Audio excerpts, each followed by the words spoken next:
খালি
health camp না, এটা মানে উদ্দেশ্য মানে তো আপনারা জানেন 4-5 দিন ধরে এক নাগাড়ে বৃষ্টি হয়েছে।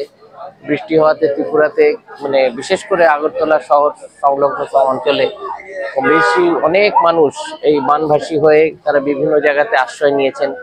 তো রামকৃষ্ণ মিশন বিবেকনগর আগরতলা আমরা যখন খবর পাওয়ার পর থেকে আমরা গত বছর এরকম সারা ত্রিপুরাতে জুড়ে এরকম করেছিলাম, আর এবারও যখন খবর পেয়েছি খবর পাওয়ার পরেই সঙ্গে সঙ্গে আমরা এসেছি। আমাদের এসডিএম স্যারও বলেছিলেন, তারপরে এই ম্যাডাম যিনি আছেন ডেপুটি মেয়র ম্যাডাম তিনিও খবর দিয়েছেন। তো তিনি এখানে যে এত লোক আছেন, হাজারের উপর মানুষ রয়েছেন, তো তাদের তো একটা স্বাস্থ্য পরিষেবাটা খুব দরকার, কারণ এই সময় জল সবকিছুতে আছেন। তো সেই জন্য তাদের স্বাস্থ্য পরিষেবার জন্য আমরা আজকে স্পেশাল মেডিকেল ক্যাম্পও করেছি, এবং শুধু তাই নয় আমরা তাদের রান্না করা খাবারও নিয়ে এসেছি, এরকম দেওয়া হয়েছে তাদের। আজকে হাজারের উপর এখানে রান্না করা খাবারও দেওয়া হয়েছে। এর আগে ইন্দুনগরেও দিয়েছি, ইন্দুনগরে, তারপর হচ্ছে প্রতাপগড়ে এই যেটা যে জুয়েল ক্লাব আছে ওখানে যারা আটকে পড়েছেন, আমাদের গত 2 দিন ধরে চলছে এরকম। আর রামকৃষ্ণ মিশনের কাছে তো এটা নতুন নয়, শিবজ্ঞানের জীব সেবা তো রামকৃষ্ণ মিশনের একদম ওতপ্রোতভাবে জড়িত, 127 বছরের বেশি অভিজ্ঞতা। তো যেখানেই মানুষের কষ্ট আমরা শুনতে পাই, স্বাভাবিক রামকৃষ্ণ মিশনের সাধু শুনে আসবেন, এটা তো স্বাভাবিক। তো সেই অনুযায়ী আমরাও এসেছি। আমরাও সাধ্যমতো, স্বাদ অনেক থাকলেও সাধ্য তো থাকে না, তো সাধ্যমতো যার যতটা করার আমরা করছি। প্রত্যেককেই মানুষের জন্য, তো যে যতটা করবেন তাহলে তার মানুষেরই কল্যাণ হবে, তার যে করবেন সেবা করবেন তার নিজেরও কল্যাণ হবে।